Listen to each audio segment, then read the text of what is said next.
If someone had told me 5 years ago that my own wife would call me a nobody in front of a room full of people, friends, colleagues, and strangers, I would have laughed. Actually, no, I would have been offended, sure, but I would have assumed it was some cruel joke. Because how could the woman I loved, the one I sacrificed for, ever say that about me? But I'm getting ahead of myself. Let me take you back to where it started, when I first met Alana. She walked into my life like sunlight through a window on a winter morning, warm, unexpected, and impossible to ignore.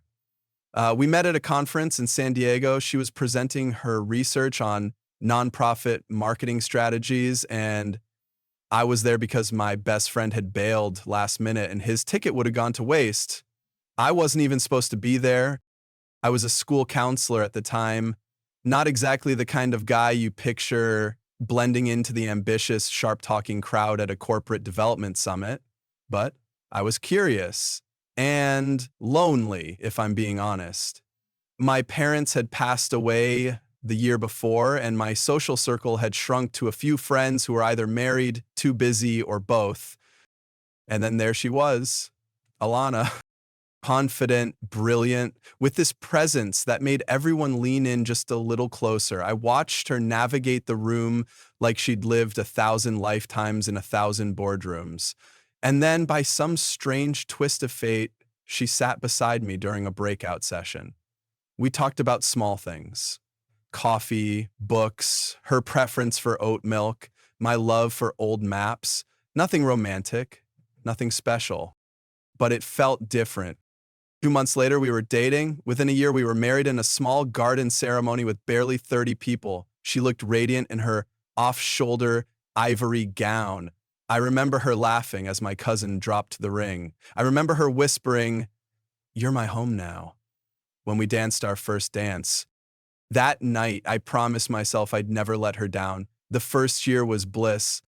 Alana's job at a marketing firm kept her busy, but we always found time for each other. I cooked dinner most nights, something I'd grown up doing with my mom. She loved my mushroom risotto and called it Michelin-worthy. I believed her. She had a way of making ordinary things feel extraordinary. We didn't have much, but we were happy. Then, about 2 years into our marriage, things began to shift. Her career was skyrocketing. She got promoted. Then again, suddenly, she was heading multi-million-dollar campaigns, flying to New York and LA for pitch meetings, rubbing shoulders with celebrities and Fortune 500 CEOs. I was still working at the local high school, helping kids navigate bullying, college applications, and family issues. It was rewarding, but not glamorous. At first, I didn't mind. I was proud of her. But I started noticing small things. She'd correct me when I spoke in front of her colleagues. She stopped inviting me to certain events. She'd roll her eyes when I told stories she used to laugh at. And one night, she came home drunk from a company dinner, flopped on the couch, and said, "You're a sweet baby, but sometimes I wish you were more ambitious." I remember just sitting there staring at her, not sure how to respond. I started wondering if I was enough, if being a good man, being supportive, loving, kind was enough. 2 months ago, she invited me to her firm's annual gala. She called it the biggest night of the year. "I want you there," she said. "You're my husband." To have been happy, but something about the way she said it, it felt like a formality. Like I was being brought as a prop, not a partner. Still, I went. I got a haircut, bought a new navy suit. I even borrowed cufflinks from my brother-in-law. The night of the party, the hotel ballroom was dripping in elegance. Chandeliers, velvet curtains, jazz bands softly playing. Everyone there looked like they belonged in a movie. Champagne flowed like water, and laughter echoed through the hall like music. I felt out of place, like a high school kid at a college reunion. But I smiled, I made small talk, I stayed close to Alana, at least until she disappeared. An hour in, I found her by the bar with a group of coworkers. They were laughing, leaning in and hanging onto her every word. She didn't see me at first, so I stayed back and listened. One of the women, Chelsea, I think, asked, "So what does your husband do again?" Alana took a sip of her drink, then said, with a laugh, "Oh, he's a school counselor, a great guy, sweet, but he's kind of a nobody in this world." There was laughter. Not cruel, just casual, like someone talking about a hobby they'd grown out of. And then she saw me. I didn't say anything, I couldn't. My mouth was dry, and my hands had gone cold. She walked over, her smile faltering. "You heard that," she said quietly. I nodded. Alana tried to explain, her voice low, her tone rushed. "Maybe it was a joke. I didn't mean it like that." But I couldn't hear her, not fully. My ears were ringing. My heart was pounding in my chest like it wanted to escape. My wife, the woman I gave everything to, just called me a nobody. Not in a fight, not in private, but at her party, in front of her colleagues. "I just need a minute," I mumbled, turning and walking away before I said something I couldn't take back. I made my way out to the balcony. The city skyline stretched out before me, glittering and cold. I stood there, trying to catch my breath. A few moments later, a voice spoke behind me, deep, calm. "You okay, son?" I turned around and found myself face to face with a man in a tailored charcoal suit. Silver hair, kind eyes. He extended his hand. "Name's Thomas Langford. I'm the founder of the firm, Alana's boss." I shook his hand, automatically still stunned. "Didn't mean to eavesdrop," he said gently, "but I heard what she said." I looked away, embarrassed, humiliated. "I'm sorry you had to hear that," I said. He chuckled, soft, dry, knowing.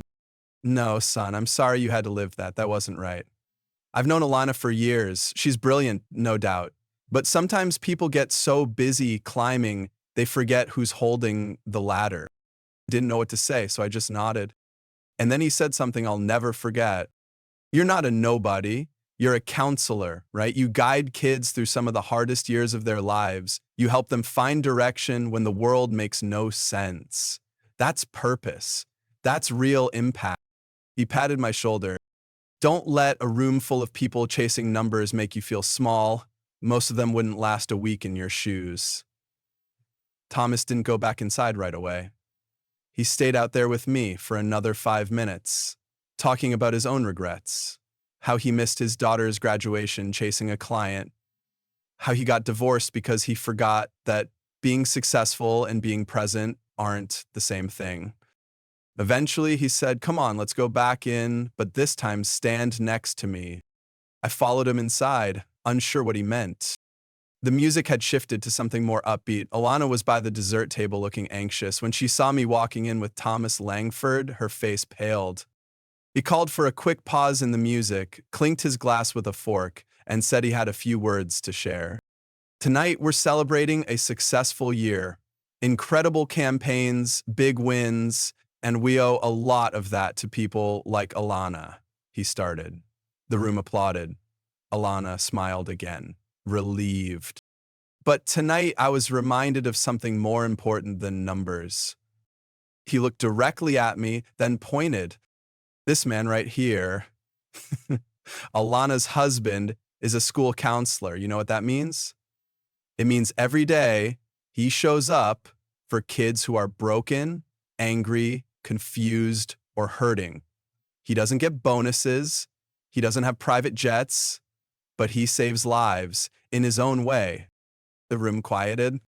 I spent years thinking only big moves made big men, but it's the small, consistent kindnesses, the quiet work, that changes lives. So, to the man some might call a nobody, thank you. You're the kind of somebody this world needs more of. People clapped. Not politely, genuinely. I saw one of the marketing guys wipe his eyes. Another woman came over and thanked me for what I did for kids like her own daughter. But Alana, she didn't say anything, not right away. The car ride back was silent for the first few minutes. Then she finally spoke. I didn't mean it. I looked out the window. Doesn't matter. Of course it matters, she snapped. You're my husband. Exactly. I'm your husband, not your punchline. Silence again, thick, heavy. I messed up, she whispered. I got caught up in the image. I wanted to impress them. I didn't realize how far I'd gone. I stayed quiet. I'm sorry. It didn't fix it, but it was a start. The days that followed weren't easy. We talked, argued, cried. I told her how small I'd felt for months, how I'd felt like I was losing her to a version of herself I didn't recognize. She admitted she'd been chasing approval from people who didn't actually care about her. It wasn't a clean resolution. We started counseling together and separately. She stepped back from work a little. I asked for more honesty, more respect. She asked for patience. And slowly, painfully, we began to rebuild. 3 months later, Alana threw a different kind of party. Smaller, more intimate, just close friends and family, no suits, no speeches. This time, I made dinner, my mushroom risotto, of course. And before we ate, she stood up, held my hand, and said, "Before we start, I want to say something. The last time I hosted a party, I said something I regret, something hurtful and stupid. Tonight, I want to correct that. My husband isn't a nobody. He's the most grounded, selfless, generous man I know, and I am lucky, so lucky to love him." That night, the room didn't erupt in applause, but the smiles were warm, the eyes were real, and I believed her, not because of the words, but because this time she meant them. I still don't know where life is taking us. Marriage is messy, people are flawed, love doesn't guarantee kindness, but it gives us a reason to keep trying. I'm not chasing glamour. I don't want to be the loudest voice in the room. I just want to be the kind of man who stands quietly, firmly, and shows up day after day. If that makes me a nobody in some eyes, I'm okay with that because I know who I am and I know what I'm worth. If you enjoyed my story, don't forget to like and subscribe to my channel for more real life stories like this.